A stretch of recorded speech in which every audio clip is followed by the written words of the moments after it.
তা যাদের নিগরানিতে, যাদের নজরদারিতে বাংলাদেশ থেকে মানুষ ঢুকছে, দায়িত্ব তাদের, দায়িত্ব বিএসএফ এর, দায়িত্ব সিআরপিএফ এর, দায়িত্ব হোম মিনিস্ট্রির, দায়িত্ব অমিত শাহ। এই যে পেহেলগামে যে ভারতবর্ষের 25 জন নাগরিক এবং নেপালের একজন নাগরিক, সব মিলিয়ে 26 জন মারা গেল, সেই 4 জন টেররিস্ট কোথায়? ভারত সরকারের কাছে তো কোনো জবাব নেই। আমি তো স্ট্যান্ডিং কমিটির, external affairs and ministry standing কমিটির মিটিংয়ে আমি জিজ্ঞেস করেছি, তারা আমার প্রশ্ন এড়িয়ে গেছে। আমি কোয়েশ্চেন করেছি লোকসভায়, উত্তর পাইনি। আমি লিখিত প্রশ্ন জমা করেছি, তারা কোথায়? যে 4 জন পেহেলগামে দুপুরবেলায় হত্যালীলা চালালো, সেই 4 জন কোথায়? তাদের স্ট্যাটাস, তারা ধরা পড়েছে, তাদেরকে চিহ্নিত করা গেছে? আর বর্ডার থেকে তারা ঢুকলো কি করে? তো মাছি, মশা, আরশোলা, পিঁপড়ে না যে তারের নিচ দিয়ে ঢুকে গেল আর কেউ দেখতে পেল না। এত বড় বড় AK-47 নিয়ে ঢুকছে আর কেন্দ্র সরকার ঘুমাচ্ছে। রাজস্থান, ওদিকে উত্তরপ্রদেশ, উড়িষ্যা, মহারাষ্ট্র, গুজরাট, হরিয়ানা, এই সমস্ত রাজ্যগুলোতে যেখানে বিজেপির সরকার, ডবল ইঞ্জিন সরকার ক্ষমতায় রয়েছে, বাঙালিদের উপর যে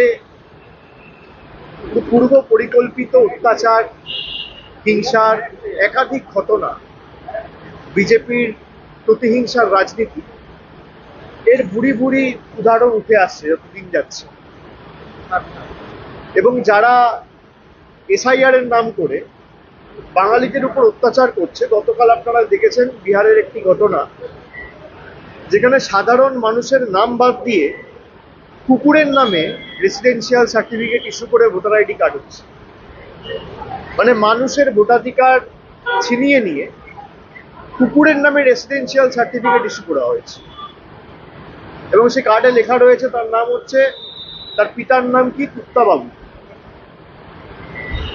পরিষ্কার। এবং এই রেসিডেন্সিয়াল সার্টিফিকেট হচ্ছে এমন একটা ডকুমেন্ট যেটা SIR এর ক্ষেত্রে ইলেকশন কমিশন, নির্বাচন কমিশন গ্রহণ করছে। সাধারণ মানুষের অধিকার ছিনিয়ে নিয়ে কুকুরের নামে ফেক ভোটার ID কার্ড করে, যাতে নির্বাচনের সময় ভোট লুট করে বিজেপিকে বাড়তি সুবিধা করে দেওয়া যায়, নির্বাচন কমিশন এই যে পুরো ঘটনাটা জলের মতো পরিষ্কার, দিনের আলোর মতো পরিষ্কার, একটা পার্টিকে খালি সুযোগ করে দেবে বলে তাদের তল্পিবাহক হিসেবে কাজ করে চলেছে। এটা লজ্জা। এবং বিগত দিনগুলোতেও আমরা দেখেছি 2021-এ কুচবিহারে শীতলকুচিতে যখন ইলেকশন কমিশনের আন্ডারে স্টেটের ল অ্যান্ড অর্ডার, তখন কেন্দ্রীয় বাহিনীর একজন নিরীহ একজনকে, প্রবীণ মানুষ, ভোট দিতে এসছেন, তার হাতে কিছু নেই, একটা লাঠি পর্যন্ত ছিল না, তাকে দিনের আলোয় গুলি করে মারে। কোভিডের দ্বিতীয় ওয়েভের সময় যখন এই মহামারীতে সমগ্র দেশ আক্রান্ত, তখন 1 ফেজে ইলেকশন না করে 8 ফেজে ইলেকশন করেছে। 2024-এও এদের বৈমাতৃসুলভ আচরণ আমরা দেখেছি। এবং যত দিন গেছে বিজেপির তত চাটুকারিতা, কৃতদাসত্ব এরা করে চলেছে। আমরা প্রতিবাদ করেছি, আমরা সংসদের ভিতরেও করেছি, আমরা বাইরেও করেছি। দেখুন, নির্বাচন যখনই হোক আমরা প্রস্তুত, আমরা নির্বাচন ফেস করতে আমরা সারা বছর মানুষের পাশে থাকি, আমাদের কোনো অসুবিধা নেই, যখনই হোক। কিন্তু এই যে বিজেপির নির্লজ্জ রাজনীতি, বাংলায় হেরেছে বলে বাংলার মানুষের টাকা বন্ধ, বাংলার মানুষের ভোটাধিকার ছিনিয়ে নেব, বাঙালির উপর অত্যাচার, আক্রমণ, এটা তো বাংলার ইতিহাস সংস্কৃতি জানে না। বাংলার মানুষের, বাংলার বিপ্লবীদের স্বাধীনতা আন্দোলনে কি অবদান, যে মাটি 4টে নোবেল জয়ী দিয়েছে, মাদার টেরেসাকে আমি ধরলে 4টে হবে, আর ডোনাল্ড রসেরও বাংলার সাথে একটা যোগাযোগ ছিল, সেভাবে ধরলে 5টা। তাছাড়া অমর্ত্য সেন রয়েছে, অভিজিৎ বাবু রয়েছে, রবীন্দ্রনাথ ঠাকুর রয়েছে। এরা রবীন্দ্রনাথ ঠাকুরকে বলে, CPM বলতো বুর্জোয়া কবি। বিজেপির সর্বভারতীয় সভাপতি রবীন্দ্রনাথ ঠাকুরের জন্মস্থান জানে। স্বামী বিবেকানন্দকে এদের কেন্দ্রীয় মন্ত্রী সুকান্ত মজুমদার বলে বামপন্থী প্রোডাক্ট। এই বিদ্যাসাগরের মূর্তি ভাঙে বিজেপির নেতারা, অমিত শাহর নেতৃত্বে। এবং যারা এসআইআর এর নাম করে বাঙালিদের উপর অত্যাচার করছে, গতকাল আপনারা দেখেছেন বিহারের একটি ঘটনা, যেখানে সাধারণ মানুষের নাম বাদ দিয়ে কুকুরের নামে রেসিডেন্সিয়াল সার্টিফিকেট ইস্যু করে ভোটার আইডি কার্ড করছে। মানে মানুষের ভোটাধিকার ছিনিয়ে নিয়ে কুকুরের নামে রেসিডেন্সিয়াল সার্টিফিকেট ইস্যু করা হয়েছে। এবং সেই কার্ডে লেখা রয়েছে তার নাম হচ্ছে, তার পিতার নাম কি, কুত্তাবাবু।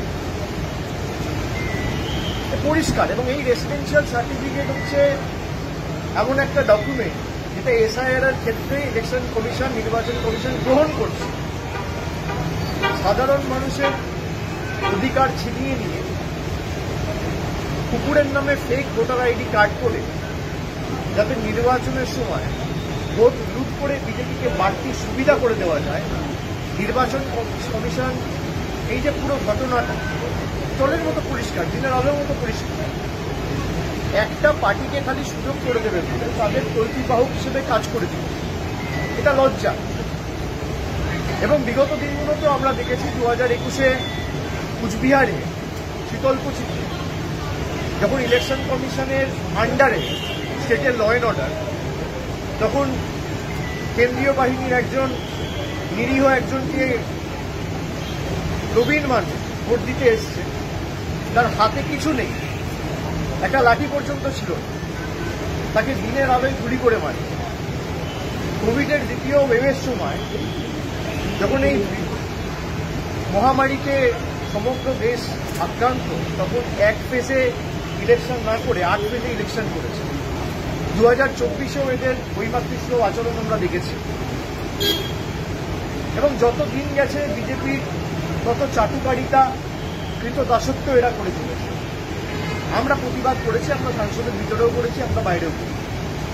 দেখুন, নির্বাচন যখনই হোক আমরা প্রস্তুত। আমরা নির্বাচন শেষ করতে আমরা সারা বছর মানুষের পাশে থাকি, আমাদের কোনো অসুবিধা নেই, যখনই হোক। কিন্তু এই যে বিজেপির নির্লজ্জ রাজনীতি, বাংলায় হেরেছে বলে বাংলার মানুষের টাকা বন্ধ, বাংলার মানুষের ভোটাধিকার ছিনিয়ে নেব, বাঙালির উপর অত্যাচার, আক্রমণ, এটা তো বাংলার ইতিহাস সংস্কৃতি জানে না। বাংলার মানুষের, বাংলার বিপ্লবীদের স্বাধীনতা আন্দোলনে কি অবদান, যে মাটি 4টে নোবেল জয়ী দিয়েছে, আমি বললে 4টে হবে। আর ডোনাল্ড রসেরও বাংলার সাথে একটা যোগাযোগ ছিল, সেভাবে ধরলে 5টা। তাছাড়া অমর্ত্য সেন রয়েছে, অভিজিৎ বাবু রয়েছে, রবীন্দ্রনাথ ঠাকুর রয়েছে। এরা রবীন্দ্রনাথ ঠাকুরকে বলে, সিপিএম বলতো বুর্জোয়া কবি। বিজেপির সর্বভারতীয় সভাপতি রবীন্দ্রনাথ ঠাকুরের জন্মস্থান জানে। স্বামী বিবেকানন্দকে এদের কেন্দ্রীয় মন্ত্রী সুকান্ত মজুমদার বলে বামপন্থী প্রোডাক্ট। এই বিদ্যাসাগরের মূর্তি ভাঙে বিজেপির নেতারা, অমিত শাহর নেতৃত্বে। তা যাদের নিগরানিতে, যাদের নজরদারিতে বাংলাদেশ থেকে মানুষ ঢুকছে, দায়িত্ব তাদের, দায়িত্ব বিএসএফ এর, দায়িত্ব সিআরপিএফ এর, দায়িত্ব হোম মিনিস্ট্রি, দায়িত্ব অমিত শাহ। এই যে পেহেলগামে যে ভারতবর্ষের 25 জন নাগরিক এবং নেপালের একজন নাগরিক, সব মিলিয়ে 26 জন মারা গেল, সেই 4 জন টেররিস্ট কোথায়? ভারত সরকারের কাছে কোনো জবাব। আমি তো স্ট্যান্ডিং কমিটির, এক্সটার্নাল অ্যাফেয়ার্সের মিনিস্ট্রি স্ট্যান্ডিং কমিটির মিটিংয়ে আমি জিজ্ঞেস করেছি, তারা আমার প্রশ্ন এড়িয়ে গেছে। আমি কোয়েশ্চেন করেছি লোকসভায়, উত্তর পাইনি। আমি লিখিত প্রশ্ন জমা করেছি, তারা কোথায়? যে 4 জন পেহেলগামে দুপুরবেলায় হত্যালীলা চালালো, সেই 4 জন কোথায়? তাদের স্টেটাস, যারা ধরা পড়েছে তাদেরকে চিহ্নিত করা গেছে। আর বর্ডার থেকে তারা ঢুকলো কি করে? তো মাছি, মশা, আরশোলা, পিঁপড়ে না, তার নিচ দিয়ে ঢুকে গেল, আর কেউ দেখতে পেল না। এত বড় বড় AK-47 নিয়ে ঢুকছে, আর কেন্দ্র সরকার ঘুমাচ্ছে, দেখতে পায় না। পেগাসাস করে আমাদের ফোনে আড়ি পাততে পারে। নির্বাচনের সময় বাংলা দখল করবে, বিরোধী রাজ্যগুলো দখল করবে বলে। কিন্তু এদের কাছে এই খবর থাকে না। 2019-এও তো একই জিনিস হতো, 40 জন আধা সামরিক বাহিনীর জওয়ান মারা গেছিল এদের গাফিলতির কারণে। আমি বলছি তৎকালীন জম্মু অ্যান্ড কাশ্মীরের রাজ্যপাল লেফটেন্যান্ট গভর্নর সত্যপাল মল্লিক বলেছে। এখন যে লেফটেন্যান্ট গভর্নর মনোজ সিনহা সে বলছে ইন্টেলিজেন্স ফেলিওর। তাহলে ইন্টেলিজেন্স চিফকে আপনি আবার এক্সটেনশন দিলেন কেন? কি কম্পালশন রয়েছে?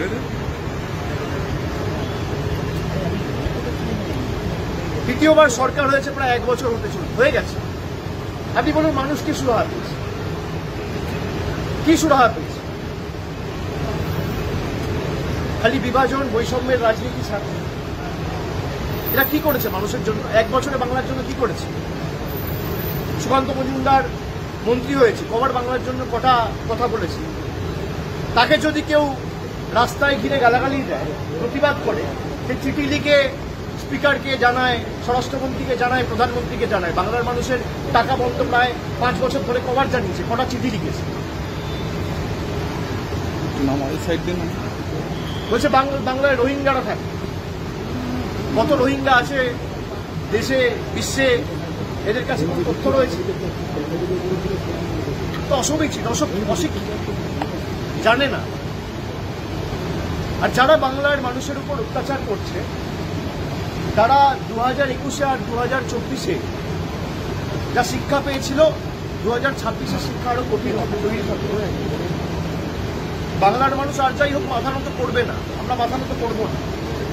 আর গুজরাট, মধ্যপ্রদেশ, রাজস্থান, মহারাষ্ট্রে যে ঘটনা ঘটছে আমরা বাংলায়ও ঘটাতে পারি, কিন্তু এটা আমাদের শিক্ষা না। বাংলায় অনেক অবাঙালি